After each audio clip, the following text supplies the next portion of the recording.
welcome to another episode of Around the World Wednesday. My name is Skyler. I'm from New Jersey, and I'm interviewing Sanjna. So Sanjna, can you tell me a little bit about yourself and where you're from? Yes. So hi, my name is Sanjna Velugoti. I'm from Atlanta, Georgia. I go to Alpharetta High School. It's a suburb about half an hour from Atlanta. Some things I like to do in my free time are listen to music, and I play a little bit of volleyball here and there. And I'm very committed to service and science. So most of my extracurriculars surround those two ideas, like volunteering at a dementia center, pre-COVID, of course, and some other science clubs at school. We have something called HOSA here, so Health Occupation Students of America. So they allow you to compete in some medical events. So I've been invested in that since freshman year, along with a couple other clubs. So that's just a little bit about me. That's awesome. I also have a huge interest in science, so I can totally relate to that. So how long have you been involved with Operation Smile? So at the end of my sophomore year, when you transition to an upperclassman, you're kind of looking for opportunities to make an impact in your community. You've sort of settled down, the kind of high school aspect, and you're looking for something more. So at the end of sophomore year, I did my research. So I was looking to be a part of an organization that had a true, meaningful, pure impact, that they were doing something great for other people besides themselves. And so at the beginning of junior year, I created a club at my high school, and, got some leadership positions and people to occupy those, as well as some club members. So in total, it's been around 1.5 years. Wow, that's awesome. Was it tough starting a club? It was, because, there are plenty of organizations, so you have to kind of entice people. Why is yours meaningful? Why is that the club you should join? So, you have to create some kind of like persuasive aspect. And, with Operation Smile, it's easy because they do so much for everyone else. Yeah, agreed. So how did you find out about Operation Smile?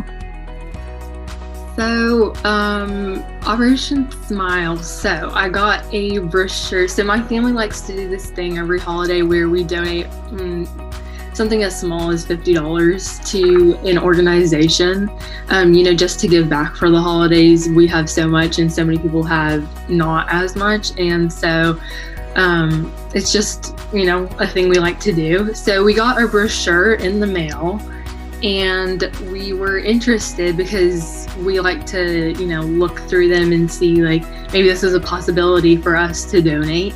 And it was Operation Smile, and I kind of looked up their efforts, and I was amazed at their success and what their mission was about, and how much they've expanded within only 40 years of being an organization.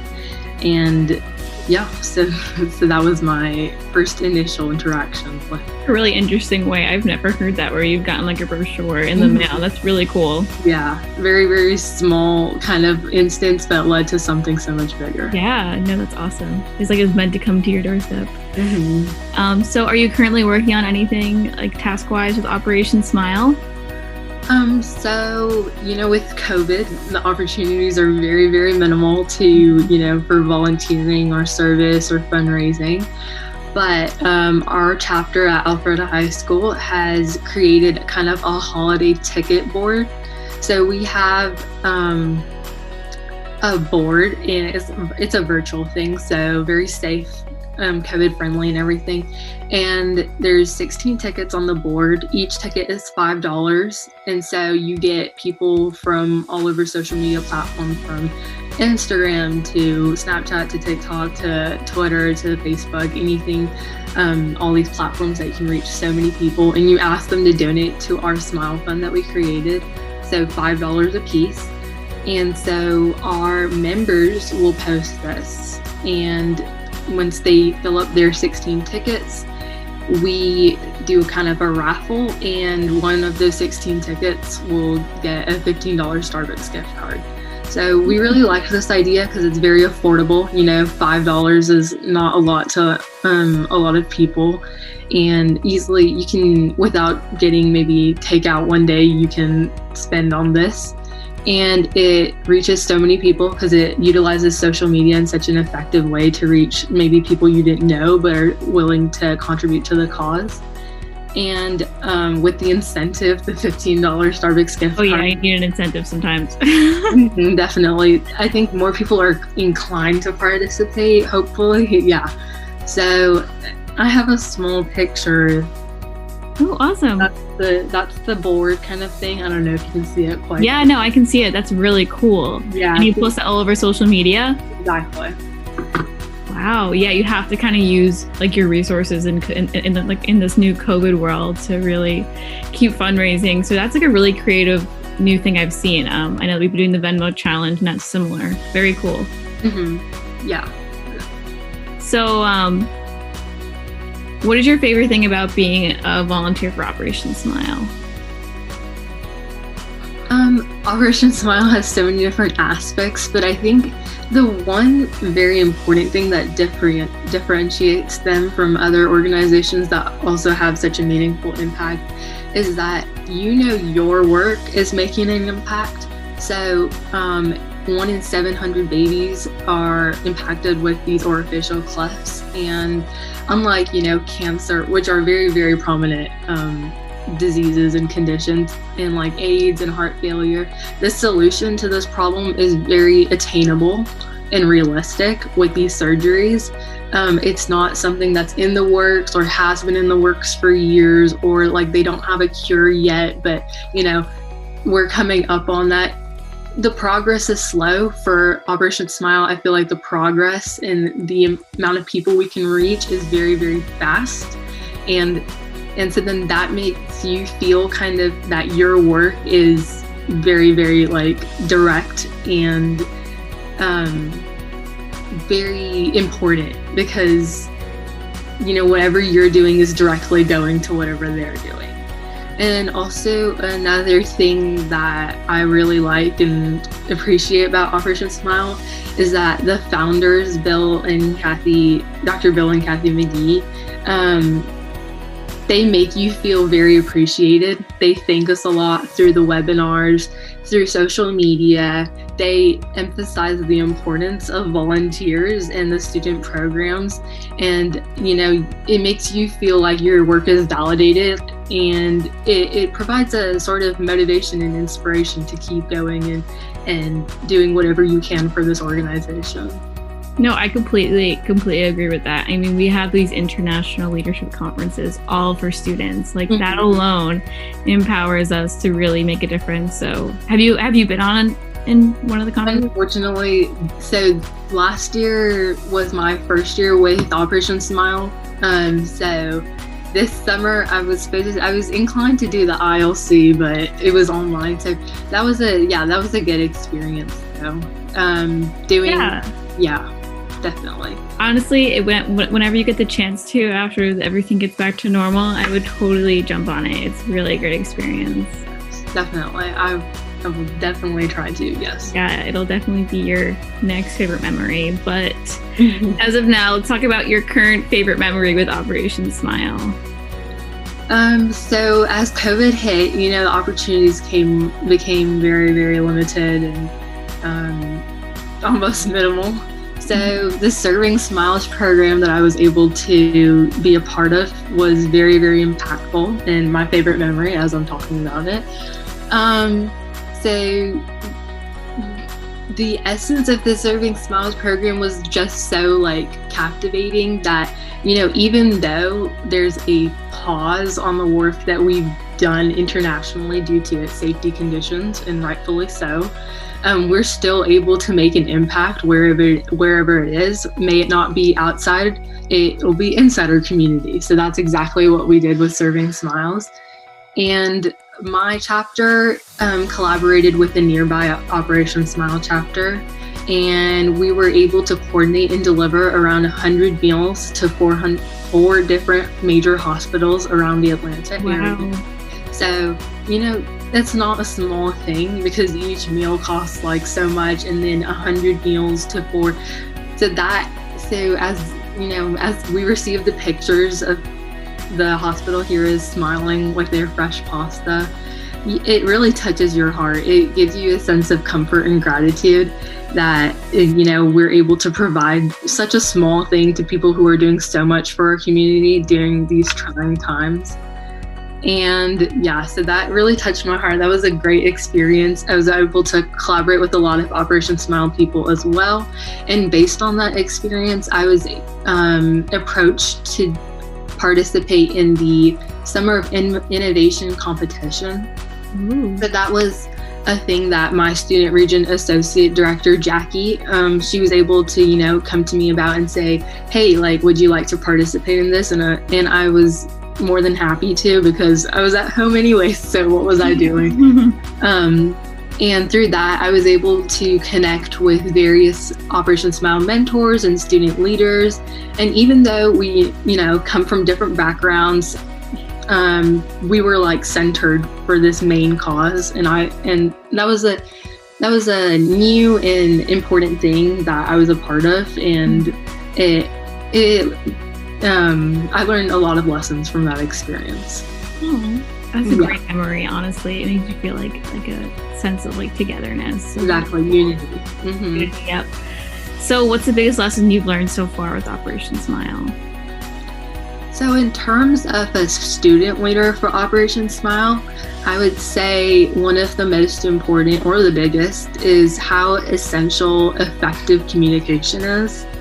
So, you know, with my other activities, yeah, you had to collaborate, but it wasn't to the point where like without communication, it wouldn't run. So it wouldn't work together, and people wouldn't like come together for this one cause. And so with effective communication, I learned networking. So with fundraising, which is a very, very important part for the students program, networking and finding these opportunities, because there's so many organizations that could take up all the opportunities. So you need to emphasize, you know, how important yours is, and how important, you know, their whatever they're giving you, whether it's money, whether it's service, whether it's a grant, whatever it is, how important it is to you and how much of an impact it can make to others. And with effective communication, planning also became a lot more easier. I was able to coordinate with my leadership team to display how important these opportunities were to our club members, and execute these ideas to the success of my chapter, or our chapter as a whole. Yeah. Wow. Yeah. Effective communication is so important, and it's going to be important in like so many other. It applies to so many scenarios. So yeah, I completely agree, especially with fundraising. Oh my goodness. If you're not on the same page, then it doesn't work, or it's like 10 times as harder as it needs to be. Yeah, exactly. So with that being said, you obviously put a lot into your passion for Operation Smile. So what exactly does Operation Smile mean to you? As an organization and as a student leader, I think Operation Smile, in being a part of the organization, was the first extracurricular to internally challenge me and let me grow beyond my comfort zone. You know, volunteering was very, very meaningful, but I was always the girl to kind of stay after class and help out anyway, so it came as second nature to me. I'm in the band and I play clarinet, and I have been for 7 years, so it was like a constant in my life. So joining this organization, creating our chapter, you know, communicating with mentors and everyone else that was able to be a part of the journey, was the first thing where I was able to experience what it is like to lead, and what it is like to have real world responsibility, and what it's like to make a difference in others. Because everything else, the opportunity was kind of for me, and this opportunity is for like everyone that's impacted. So all the kids that need these, you know, orofacial cleft surgeries. So yeah, this opportunity, it very much broadened my perspective of what it is to be kind of like an adult per se, having that real world responsibility again. It was not like school is for me. I need to do it because I need to graduate kind of thing. Yeah. This was, I need to help others, and it has to be like an intrinsic motivation to help others. Yes, because you genuinely want to. Exactly. And this opportunity was the gateway for me to, spread my, allow myself to, really make an impact on other people. I love that. That was a great answer to the question. So how has Operation Smile impacted your life? Kind of partaking on that, and growing off of that response. Like I said, it really broadened my perspective in more than one way, but one of the main ways was humility. Where I live, I know it's very, very sheltered, but I didn't understand how privileged I lived a life until I kind of, became deeply motivated and researched this organization. And it was very, very key for me to gain a broad perspective. These kids are suffering both psychologically and physically with this condition. Their parents feel helpless because they don't have the money to, help their child or the resources to help their child. The doctors spend months of time away from their families providing these surgeries, and sometimes not the best working conditions. So I became, with all of these different aspects, I became very grateful for what I have. I have a house, I have a family who loves me. I don't worry about, my physical or psychological conditions, because I know that I have the resources and I have the money and whatever to treat them if I need to. So that's not what these kids have, and I took it for granted. I bet a lot of people do too, because it's a very, very sheltered, if you don't look outside your bubble. And Operation Smile has allowed me to do that, has allowed me to kind of see this new perspective. And I know that's so very important. I want to become a physician, so seeing all of these different backgrounds, it's very important to keep an open mind and be grateful for what you have. I love it. Yeah, it's all about gratitude in the end. Very, very awesome. So what would you tell other students who are just getting started with the organization? I would say two main things. So the first one is, don't be intimidated by the amount of opportunities that Operation Smile has. There are so many, but they are so worthwhile and very, very, different from each other, but that gives you the overall perspective of the organization. So I would say participate and interact in as many opportunities as you can. Say yes, don't say no, don't be afraid. Yes. And you can be, and even if the opportunity doesn't work out, you can always be proud of the work that you've put in, the lessons you've learned from it, maybe time management, maybe motivation, maybe communication, maybe leadership. Whatever you gain out of it is so important. And so, yeah, don't be afraid, take the risk, and I promise there will be a reward. And the second thing I would say is, even if it's getting hard to raise money, especially during COVID, because opportunities are very limited, one of the best things you can do is raise awareness. Because, those connections that you build when you raise awareness potentially could lead to fundraising or people contributing to other aspects like service. So that's another thing that I would definitely advocate for and tell people. Good idea. Awareness is very important, along with, the money and the service. Yeah, you have to know about Operation Smile to even think about donating to it. So it's so important to understand what Operation Smile is and what we do. Exactly. Awesome. Yeah. So what would you say is next in your Operation Smile journey? So this past year, my senior year, I'm a senior right now,